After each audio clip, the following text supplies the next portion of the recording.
E essas são as atualizações dessa semana, hein? Adicionamos uma nova partícula no Ozemeyer e assim quando ele caminha, ele deixa esse rastro para trás. Também trabalhamos nas partículas do Terragorg quando ele caminha e também quando ele ataca, agora ele tem um ataque melee. Adicionamos o som nos cristais de ativação do mapa.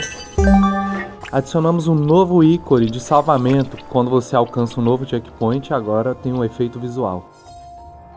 Recolocamos o dano de pulo nos slimes. Agora você pode atacar eles não só com a varinha mágica, a mochilada, mas também com um pulo em cima dele. O nosso artista está trabalhando no concept art de um novo boss.